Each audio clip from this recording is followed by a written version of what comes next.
Pernah nggak sih kalian ketemu soal matematika yang kelihatannya mustahil, soal yang bikin kita mikir kayaknya harus ada cara yang lebih pinter deh daripada ngitung ini satu-satu? Nah, ternyata seringkali cara itu memang ada. Hari ini kita bakal bongkar salah satu trik jenius yang bisa mengubah masalah super rumit jadi sederhana banget. Oke, yuk langsung aja kita hadapi tantangannya. Coba deh lihat soal yang satu ini. Ambil waktu sebentar, kira-kira gimana kalian akan mulai ngerjainnya? Ini dia soalnya. Serangkaian pecahan yang harus dijumlahin. Mungkin reaksi pertama kita, wih gila ini harus disamain semua penyebutnya. Wah itu bakal lama banget dan risikonya tinggi buat salah hitung. Tapi tenang, ada cara yang jauh lebih cerdas. Disinilah triknya masuk. Namanya deret teleskopik. Dan beneran, kayak teleskop yang bisa dipendekin, trik ini bakal meringkas soal panjang ini dengan cara nemuin sebuah pola yang tersembunyi di dalamnya. Iya, ngerti banget. Ngelihat soal ini pertama kali emang bisa bikin pusing. Nambahin beberapa pecahan aja kadang udah repot. Apalagi sebanyak ini dengan penyebut yang beda-beda semua. Tapi coba deh bayangin kalau deretan panjang ini bisa kita lipat atau kita tekan, persis kayak teropong bajak laut yang tua itu loh, sampai jadi bentuk yang super pendek dan simpel. Itulah ide utamanya. Nah, ini nih definisi formalnya. Disebut deret teleskopik karena suku-suku yang ada di tengah itu saling menghabisi satu sama lain. Persis kayak tabung-tabung di teropong yang bisa kita dorong masuk sampai yang kelihatan cuma ujung sama pangkalnya aja. Oke, sekarang mari kita bongkar rahasianya. Gimana ceritanya suku-suku ini bisa saling menghilangkan? Nah, jawabannya ini adalah kunci dari keseluruhan triknya. Jadi, intinya gini, kita nggak bakal ngitung ini secara brute force. Nggak. Sebaliknya, kita bakal pakai sebuah formula sakti yang bisa mengubah bentuk tiap pecahan di dalam deret ini. Dan inilah dia formula kuncinya. Coba perhatiin baik-baik. Pecahan dalam bentuk 1/n dikali n plus 1 ternyata sama nilainya dengan 1/n dikurangi 1/n plus 1. Ini dia kuncinya. Kita mengubah satu pecahan jadi dua pecahan yang saling mengurangi. Nah, ini penting banget. Sekarang yuk kita terapin formula tadi. Suku pertama, 1/1 kali 2, itu jadi 1 dikurang 1/2. Suku kedua, 1/2 kali 3, jadi 1/2 dikurang 1/3. Suku ketiga, udah bisa nebak kan? Jadi 1/3 dikurang 1/4. Udah mulai kelihatan polanya kan? Jelas banget, ada suku negatif yang langsung dibatalin sama suku positif yang sama persis setelahnya.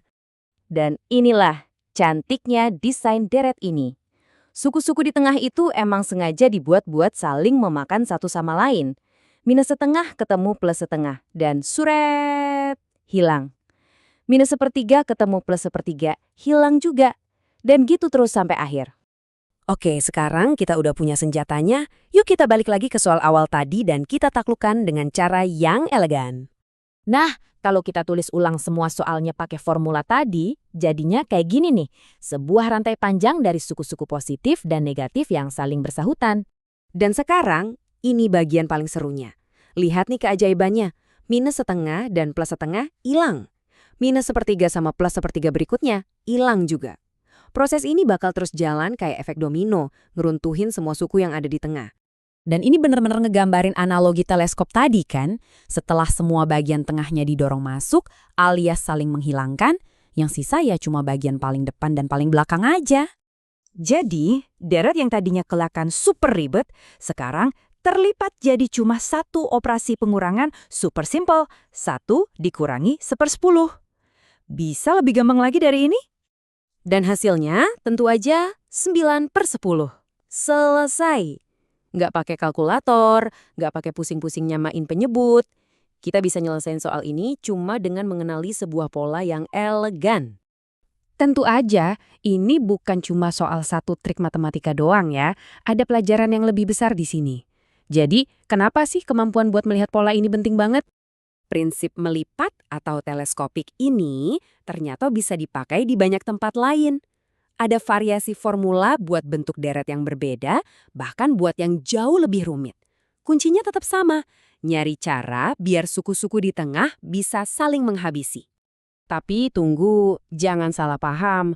Tujuannya bukan buat ngapalin semua rumus ini, bukan, sama sekali bukan itu. Poin utamanya, itu soal melatih cara kita mikir. Ini tentang belajar untuk gak langsung nerjang sebuah masalah dengan cara yang paling kelihatan. Tapi berhenti sebentar dan nanya, ada nggak ya struktur tersembunyi di sini? Ada nggak ya sebuah pola, sebuah jalan pintas yang elegan yang bisa gue pakai? Dan ini pas banget sama yang dibilang Tulus Budi Prasetyo di sumber materi kita. Kita nggak harus selalu nyari deret ini di mana-mana. Tapi, pas kita lihat ciri-cirinya, jangan sampai kita ngelewatin kesempatan buat pakai jalan pintas yang indah ini. Ini jadi bikin kita mikir ya, entah itu di matematika atau bahkan di kehidupan kita sehari-hari. Kira-kira jalan pintas cerdas apa lagi ya yang sebenarnya ada di depan mata kita cuma nunggu buat ditemuin?